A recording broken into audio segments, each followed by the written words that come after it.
வணக்கம். இது உங்க நூப் ட்ரேடர் தமிழ். இந்த பதிவுல எதுவுமே டிப்ஸோ, கால்ஸோ கிடையாது. கன்சிடர் பண்ற மாரி இருந்ததுன்னா, உங்களோட ஃபினான்ஷியல் அட்வைசரையோ, இல்ல செபி ரிஜிஸ்டர் அட்வைசரையோ கேட்டுட்டு கன்சிடர் பண்ணுங்க. வாங்க வீடியோக்குள்ள போலாம். மார்னிங் நம்ம பார்த்தோம். மேபி இவன் யுஎஸ் மார்க்கெட் மாரி கீழ போயிட்டு வரலான்னா, ஆனா அதே மாரி தான் பண்ணான். கிட்டத்தட்ட 1 ஹவர் கண்ட்ரோல்ல பார்த்தா தெரியும். ஒரு சின்ன ஃபால். பட் என்ன ஒரு விஷயம்னா, நிஃப்டில மட்டும் தான் இது. ஸ்மால் கேப் இண்டெக்ஸோ, மிட் கேப் இண்டெக்ஸோ எடுத்தீங்கன்னா, அதுவும் ஸ்டாக்ஸ் வைஸ்லாம் ஸ்பெசிஃபிக்கா எடுத்தோம்னா, மரண அடி. அதுவும் பிஎஸ்சி செக்டார்லாம் ரொம்ப மோசமா அடி வாங்கியிருக்கு இன்னைக்கு. ஸோ அது வீடியோ போக போக பார்ப்போம் அத பத்தி. அண்ட் பேங்க் நிஃப்டி பார்த்தீங்கன்னா, அப்படியே மேலேயே சஸ்டெயின் ஆகி நின்னுட்டுருக்கு. ஆல் டைம் ஹை கிட்ட. ஸோ சஸ்டெயின் ஆகி நின்னுட்டுருக்கு ஆல் டைம் ஹை கிட்ட. பார்ப்போம் இதுக்கு மேல அப்படியே க்ளோஸ் அண்ட் கிராஸ். ஆனா பார்த்தீங்கன்னா, ஹையர் ஹை தான் வச்சிருக்கு. ஸோ இதுவரைக்கும் பேங்க் நிஃப்டி இங்கேருந்தே நம்ம எதிர்பார்த்து தான். இங்கே எப்போ கட் ஆச்சோ, அந்த டைம்லேருந்து அதோட மொமெண்டத்தை இழக்கவே இல்லை. கிட்டத்தட்ட எப்போ 12th செப்டம்பர்லேருந்து அதோட மொமெண்டத்தை இழக்கல. அப்புறம் இதான் வச்சுட்டே இருக்கு. ஆனால் இப்போ உச்சியில் டபுள் டாப் வச்சிருவானோன்னு தோணுது. பிகாஸ் அப்பர் வீக் அதிகமாக வச்சிருக்கு. மேபி ரிவர்சல் ஆகலாம். நாளைக்கு முக்கியமாக வெயிட் பண்ணி தான் பார்க்கணும். ஸோ ரொம்ப பேசாமல் செக்டார் வைஸ் போவோம். ஃபஸ்ட்டு இன்னைக்கு நிஃப்டி இண்டெக்ஸ் எடுத்து வச்சு பார்ப்போம். இண்டெக்ஸில் பார்த்தீங்கன்னா வெறும் நிஃப்டி மட்டும்தான் பாசிட்டிவ். இண்டீசஸில் எதுவுமே பாசிட்டிவ் இல்லை. இங்கே பாருங்க, நிஃப்டி மிட் கேப் 0.6 அடி, ஸ்மால் கேப் 0.11 அடி, ஐ மீன் 1% அடி ஸ்மால் கேப்பில். ஸோ ரொம்ப பெரிய லாஸ் மாதிரி தெரியாத மாதிரி இது தெரியலாம். பட் உண்மையாகவே ஸ்டாக்ஸ் வைஸ் சில ஸ்டாக்ஸ்லாம் ரொம்ப படுத்த மாதிரி ஆயிடுச்சு. கண்டிப்பாக இந்த இந்த வீடியோவை எவ்வளோ பேர் பார்க்குறீங்கன்னு தெரியல. கண்டிப்பாக ஒரு 80% பீப்புளோட போர்ட்ஃபோலியோ இன்னைக்கு ரெட்டாக இருக்கிறதுக்கான வாய்ப்புகள் இருக்குது. இப்போ நம்ம பார்த்துட்டு இருக்கிறது ஸ்மால் கேப் இண்டெக்ஸோட சார்ட்டை தான் பார்த்துட்டு இருக்கோம். இங்கே பார்த்தீங்கன்னா தெரியும், எப்பப்பெல்லாம் ஒரு ஒரு டவுன்ஃபால் வருதோ, லைக் ஒரு 8%, ஒரு 10%, ஒரு 15%. இது ஆக்சுவலாக ஜூன். இது வந்து நம்ம கன்சிடரே பண்ண முடியாது. ஏன்னா இன்னைக்கு ரிசல்ட் அப்போ ஒரு சின்ன சின்ன ஃபால் நிறைய இடத்துல வந்திருக்கு. இங்கே பாருங்க, சேம் 7%. இப்போ டாப்லேருந்து எவ்வளோ வந்திருக்குன்னு பார்ப்போம். டாப்லேருந்து 3% தான் வந்திருக்கு. மேபி இன்னொரு 4ஓ 5ஓ விழலாம். எவ்வளோ என்ன 10 விழுந்துருவானா? இவ்வளோ விழுவாங்களா? என்ன ஒரு 20 விழுவுமா? 20 விழுந்தாலும் ஸ்மால் கேப் இண்டெக்ஸ்னால எந்திரிக்கிற வேகம் ரொம்ப வேகமாக இருக்கும். லைக் இங்கே இந்த மாதிரி தான் பாருங்க. என்னதான் அது வந்து 15% விழுந்தாலும் அந்த 15% எத்தனை நாள்ல எடுத்திருக்காங்கன்றத பார்க்கணும். கெயின் ஆயிருக்குன்னு ஒரு 1, 2, 3 அவ்வளோதான். 4th டேலாம் கிராஸ் பண்ணி மேலேயே போயிட்டான். ஸோ ஸ்மால் கேப் இண்டெக்ஸ் பொறுத்த வரைக்கும் இது ஒரு பெரிய டிஸ்அட்வான்டேஜாகவும் சொல்லலாம், அட்வான்டேஜாகவும் சொல்லலாம். விழுந்தாலும் சரி, எந்திரிச்சாலும் சரி, டக்குன்னு பண்ணிட்டு அடுத்த வேலையை பார்ப்பாங்க. அப்படின்னு தான் நம்ம நிறைய யூடியூப் சேனல் சொல்லி கேள்விப்பட்டிருப்போம். இதை நீங்கள் வீக்லியில் போட்டு கொஞ்ச நாள் ஓட்டி விட்டு பார்த்தீங்கன்னா தெரியும், இவனும் ரொம்ப நாள் அரைச்சிருக்கான். இங்கே பாருங்க, இந்த டவுன்ஃபாலு எங்கே வந்திருக்கு? 22லேருந்து வந்திருக்கு. 22லேருந்து திருப்பி அதோட அது வரதுக்கு எத்தனை வருஷம் ஆயிருக்கு? 23, அதாவது கிட்டத்தட்ட 1.5 வருஷம் ஆயிருக்கு அது மேலே வரதுக்கு. ஸோ உச்சியில் எடுத்திருந்தோன்னா ஒத்துக்கிட்டு தான் ஆகணும். கீழே ஸ்மால் கேப்பாக இருந்தாலும் படுத்துக்க தான் செய்யும். ஸோ இந்த இடத்துல நம்மளால் வந்து கோவிட்லாம் சொல்ல முடியாது. ஏன்னா அது கோவிட் டைம்லாம் கிடையவே கிடையாது. 22, 23லாம் கோவிட் கிடையாது. ஸோ நம்மளால் சொல்ல முடியாது. பட் என்ன ஒரு நல்ல விஷயம்னா, இப்போ எல்லாத்தோட ஏர்னிங்ஸும் நல்லா போய்கிட்டு இருக்கு. அதனால் ப்ராப்ளம் இல்லாமல் இருக்குது. ஸோ இங்கேயும் பார்த்தீங்கன்னா அப்படி தான். கிட்டத்தட்ட 2080 இது வந்து ஏன்னா இதெல்லாம் ப்ரீ கோவிட், அதுக்கப்புறம் கோவிட் வந்துருச்சு. அதுக்கப்புறம் 21ல் தான் அதோட ஹை திருப்பி எடுத்திருக்கு. ஸோ கிட்டத்தட்ட 3 இயர்ஸ் கீழே இருந்திருக்கு. ஸோ அந்த மாதிரி ஒரு ஃபால் வருமா அப்படின்னு எனக்கு கேட்டிங்கன்னா டவுட்டு. பட் கன்சல்டேஷன் கண்டிப்பாக தேவைப்படுது மார்க்கெட்டில். இங்கேருந்து ஒரு 19,000 20,000 இருக்குது. மறுபடியும் இங்கேருந்து ஒரு 15 வரலாம். மறுபடியும் அங்கேருந்து போகலாம். இப்படி ஒரு கன்சல்டேஷன் நடக்கிறதுக்கான வாய்ப்புகள் ரொம்ப அதிகமாகவே தான் இருக்குது. ஸோ பார்க்கலாம். Hope finger crossed. வெயிட் பண்ண வேண்டியதான். நமக்கு வேறு வழி இல்லை. உச்சியில் எடுத்துட்டோம். ஸோ குரங்குக்கு வாக்கப்பட்டால் மரத்துக்கு மரம் தாவிதாகணுங்கிற மாதிரி ஃபுல்லாக ஸ்மால் கேப்பில் வச்சுருந்தா கண்டிப்பாக அதுக்கான பலன் அனுமதிச்சு தான் ஆகணும். பட் என்னோடய போர்ட்ஃபோலியோ இன்றைக்கி பார்த்தீங்கன்னா நியர்லி 0.6 அடி. பெரிய அடின்னு மாதிரி தெரியலன்னாலும் என்னோட அளவில் ஏஞ்சல் ஒன்னில் வந்து நம்ம வந்து அது பிளாக் பண்ணி வச்சுக்கலாம். டோட்டலாக என்ன நம்ம ப்ராஃபிட் வருதுங்கிறது வெறும் பர்சன்டேஜில். ஸோ அதுக்கு அப்படி போட்டு வச்சதுனால என்னமோ மனசு பெருசாக வலி இல்லை. பட் 0.6 அடி வந்திருக்கு என்னோடய போர்ட்ஃபோலியோவில். ஸோ இதில் தான் ஓவரால் இண்டிசஸ்லாம் நீங்கள் நடந்தது. மேக்ஸிமம் பிஎஸ்சி ஸ்டாக்ஸில் தான் பயங்கரமாக அடி விழுந்தது. அது இன்னும் கொஞ்சம் போக போக பார்ப்போம். அண்ட் டேரெக்டாக இப்போது ஸ்டாக் ஸ்பெசிஃபிக்கில் போகலாம். ஹீரோ மோட்டோ காப் வந்து யூகேலையும் யூரோப் யூனியன்லேயும் தன்னோட காலை பதிக்கிறதுக்காக ரெடியாக இருக்காங்க. ஸோ மிட் ஆஃப் 2025 வந்து கண்டிப்பாக ஸ்கூட்டர் அங்கேயும் லான்ச் பண்ணுறாங்க. பார்க்கலாம். இங்கேயே ஹீரோட ஸ்கூட்டர் பெருசாக எனக்கு தெரியல. மேபி உங்களுக்கு யாராவது இருந்ததுன்னா கமெண்ட் பண்ணுங்கள். பெருசாக ஹீரோவோட ஸ்கூட்டர்ஸ் நம்ம பெருசாக பிரபலமாக நம்ம இந்தியாவில் நம்ம பார்க்கறது இல்லை.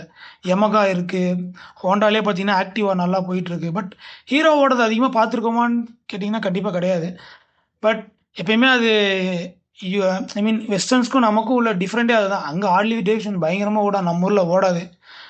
உடனே ரேட்டுன்னு நம்ம சொல்ல முடியாது. நம்ம ஊரில் ரேட்டுன்னு தாண்டி அவங்களோட ப்ராடக்ட் பெருசாக நம்ம யூஸ் பண்ணுறதில்ல. பட் எல்லாத்துலேயுமே அப்படி கிடையாது. எஃப்எம்சிஜிலாம் அவங்கள தான் நம்ம விரும்ப பார்க்குறோம். இப்போ கொஞ்சம் கொஞ்சமாக மாறிட்டு இருக்கு. இப்போ நிறைய ஹார்லி டேவிட்சன் எடுக்க ஆரம்பிச்சிட்டாங்க. எங்கள் ஊர் கிராமத்துலேயே ஒரு 4 பேர் வச்சுருக்காங்க. ஸோ மேபி அங்கே அவங்களுக்கு கிளிக் ஆகலாம். அந்த கிளிக்கு நல்ல ஒரு ரீச் கொடுக்கலாம். வெயிட் பண்ணி தான் பார்க்கணும். ஹீரோ மோட்டோ கப் எப்படி இருக்குன்னு பார்ப்போம். ஹீரோ மோட்டோ கப் மறுபடியும் டாப்பில் தான் இருக்காங்க. எல்லாருமே உச்சியில் இருக்கிறனால எடுக்கிறது கொஞ்சம் கஷ்டம்தாங்க. ஹீரோ மோட்டோ கப்பும் ஆல்மோஸ்ட் டாப்பில் தான் 6000 ட்ரேட் ஆகிட்டு இருக்கான். அப்பா, ரொம்ப உச்சியில் இருக்க மாதிரி தெரியுது. வேல்யூஷன்ஸ் எப்படி இருக்குன்னு பார்ப்போம். வேல்யூஷன் படி பார்த்தீங்கன்னா 1,20,000 கோடி, பிஇ 29, டிவிடெண்ட் 1% தராங்க, பரவாயில்ல. ப்ராஃபிட் அண்ட் லாஸ் எப்படி இருக்குன்னு பார்ப்போம். 2014 25,000 crores ஆரம்பித்த அவங்களோட ப்ராஃபிட் இன்னும் பெருசாக ஏறவே இல்லை. 37,000 crores தான் இருக்குது. 8%ன்னு நம்ம இயர்லி ஒரு 6% நம்ம வச்சா கூட இன்ஃப்ளேஷனே அவங்க பீட் பண்ணல போலையே.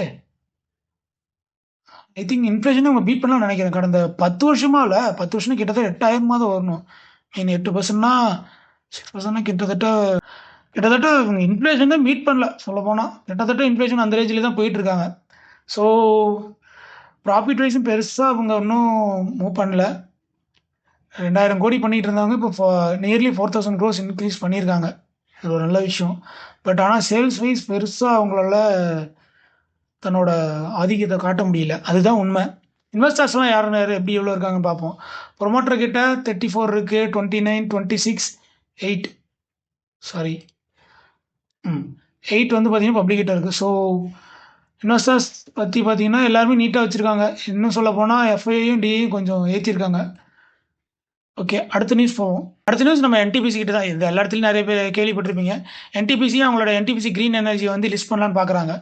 இது மூலிமா அவங்க எதிர்பார்க்குறது எவ்வளோன்னா 10,000 கோடி மதிப்பில் அது லிஸ்ட் பண்ணலான்ற மாதிரி எதிர்பார்த்துட்ருக்காங்க. பார்ப்போம் மார்க்கெட் எப்படி அது ரியாக்ட் பண்ணுதுன்னு பார்ப்போம். இன்றைக்கி எப்படி ரியாக்ட் பண்ணியிருக்குன்னு பார்ப்போம். ஐ திங்க் ஒரு சில பிஎஸ்சி ஸ்டாக் மட்டும் தான் இன்றைக்கி க்ரீனில் இருந்தது. அதில் என்டிபிசியும் ஒன்று. ஒரு டோஜி கேண்டில் வச்சுருக்கு. ஆனால் விக்கு வந்து ரொம்ப பெருசாக வச்சுருக்கு டாப்பில். பட் 2% மேலே ஏறி இருக்குது. எங்கேயும் போல் ஓப்பன் ஆன இடத்துலையும் முடிச்சிருக்காங்க. ஆல் டைம் ஹையில் தான் இருக்குது என்டிபிசியும். பிஎஸ்சி செக்டார்ஸே பயங்கரமாக இன்றைக்கி அடி வாங்கியிருக்கு. அந்த டைமில் பார்த்தீங்கன்னா என்டிபிசி நல்லா பர்ஃபார்ம் பண்ணியிருக்கு. இதே டைமில் இருங்க இன்றைக்கி ஒரு தலைகீழ தான் நான் குதிப்பேன்னு ஒருத்தன் குதிச்சிருக்காப்புல. அவர் யாருன்னு பார்ப்போம். இது வேறு யாரும் இல்லை, நம்ம ஹல்லு தான். இந்த கோட்டைச்சாமி தலைகீழ தான் குதிப்பேன்னு சொல்லி இங்கேருந்து பாருங்க சரியாக ஆல்மோஸ்ட் 26% விழுந்திருக்காங்க. அவனை வீக்லியில் பார்த்தீங்கன்னா தெரியும் நல்லா விழுந்தது எப்படின்னு. அப்படியே பார்த்தீங்கன்னா தெரியும் நியர்லி 25% விழுந்திருக்காங்க டாப்லேருந்து. கோட்டைச்சாமி தலைகீழ விழுந்திருக்காப்புல. எப்பயிலேருந்து? ஜூலை, ஆகஸ்ட், செப்டம்பர் வந்துச்சு. 3 மாதத்தில் 25% காலி. மார்க்கெட் கேப் எப்படி இருக்குது அண்ட் இதோட பர்ஃபார்மன்ஸ் எல்லாம் எப்படி இருக்குன்றதை பார்ப்போம். பட் வருஷம் முன்னாடிலாம் பார்த்தீங்கன்னா 600 ஆக்சுவலி ஸ்பிட்லாம் கொடுத்தாங்க அது கொஞ்ச நாள் முன்னாடி. ஸோ அதனால் மறுபடியும் மேலே இருக்குது. பார்க்கலாம். மேபி கண்டிப்பாக ஒரு இடத்துல ரெசிஸ்ட் ஆகிடுங்க இதோட ஃபால். ஏன்னா ரொம்ப மோசமான கம்பெனிலாம் இல்லை ஹல்லு. மேபி 4042 ஒரு சின்ன சப்போர்ட் இருக்க மாதிரி இருக்குது. டே கேண்டிலில் பார்ப்போம் ஏதாவது டிஃப்ரெண்ட்டாக வந்திருக்கான்னு.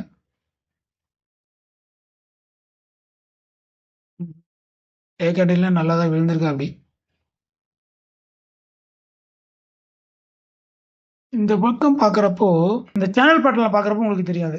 அழகாக ஒரு சேனல் பேட்டர்னில் போகலான்னு ட்ரை பண்ணுறப்ப அங்கேருந்து இல்லை நீ கீழே வாப்பான்னு கீழே எடுத்து விட்டாங்க. இது மட்டும் இல்லை, இந்த மாதிரி இன்னும் நிறையா ப்ரைவேட் செக்டார் வந்து இன்றைக்கி கீழே விழுந்துருந்து. இதோட வேல்யூஷன்ஸ் எப்படி இருக்குன்னு பார்ப்போம். ஒரு 2 டேஸ் முன்னாடி ஒரு வீடியோ போட்டிருந்தோம் ஹல்லை பற்றி. அப்போ பார்க்கும்போது 3,00,000 கோடி இருந்தது. 3,00,000 கோடியிலேருந்து 7,00,000 கோடி சீக்கிரம் ஆகுமான்னு எதிர்பார்த்துட்டு இருந்தோம். ஆனால் இப்போ என்னன்னா அதுக்குள்ளே ஒரு 20,000 கோடி அதில் காணும். நியர்லி ஒரு 2,80,000 தான், ஐ மீன் 2,80,000 க்ரோர்ஸான மார்க்கெட் கேப் தான் இருக்குது. பட் அது ரொம்ப பெருசு தான். பட் இருந்தாலும் 20,000 க்ரோர்ஸ் அது இழந்திருக்கு பாருங்கள் டோட்டல் மார்க்கெட் கேப்பில். இது பெரிய விஷயம். 20,000 கோடி மதிப்பு இழந்திருக்கு. ஸ்டாக் பி பார்த்தீங்கன்னா 35 இருக்குது. பி வைஸ் பார்த்தீங்கன்னா ஒரு மினிமம் ஒரு 1 இயரில் பார்த்தீங்கன்னா அதோட மெயிடின் பி 35 அங்கேயே வந்துருச்சு. 3 இயர்ஸில் பார்த்தீங்கன்னா 15 தான் அதோட மெயிடின் பி. மேபி இன்னும் அப்படி இறங்கணும்னா ரொம்ப இறங்கணும். பட் ஏர்னிங் பர் ஷேர் நல்லா மேலே ஏறிட்டு இருக்கு. ஸோ அதனால் அதுக்கான பி நம்ம கொடுத்து தான் ஆகணும். மேபி மேலே போகிறதுக்கு தான் வாய்ப்புகள் அதிகம் நான் நினைக்கிறேன் இங்கேருந்து. எஸ், வெயிட் பண்ணி பார்ப்போம். கரெக்டாக மெயிடின் பி கிட்ட இருக்குது. அண்ட் இதோட ப்ராஃபிட்ஸ்லாம் எப்படி இருக்குன்னு பார்ப்போம். ப்ராஃபிட்ஸ்லாம் பார்த்தீங்கன்னா 14,000லேருந்து டபுள் ஆகிருக்கு. அப்படியே கிட்டத்தட்ட டபுளோட அதிகமாக 30,000 க்ரோஸ் மேலே போயிடுச்சு. அண்ட் அதோட ப்ராஃபிட்னு பார்த்தீங்கன்னா லாஸ்ட் 3 இயர்ஸாக ப்ராஃபிட் ஆஃப்டர் டேக்ஸ் பார்த்தீங்கன்னா நல்லா இன்க்ரீஸ் ஆகிருக்கு. 5,000லேருந்து இப்போ 8,000 க்ரோஸ் வரைக்கும் போயிருக்கு. ஏர்னிங் பர் ஷேரும் நல்லா ஏறி இருக்குது.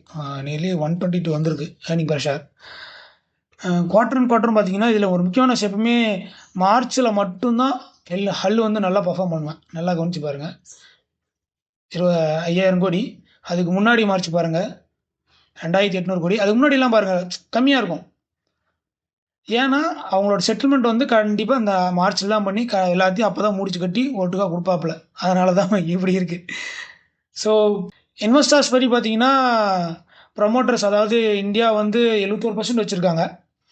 அண்ட் எஃப்ஐ கொஞ்சம் குறைச்சிருக்காங்க ஜூன் குவார்ட்டரில். டிஏயும் குறைச்சிருக்காங்க. அது விட்டு போன ஷேர்லாம் யார் வாங்க போகிறா? அப்பாவே நம்ம தான். பாருங்கள், பப்ளிக் வாங்கியிருக்காங்க. 7.81% ஏறி இருக்குது. 1.5% ஏறி இருக்குது.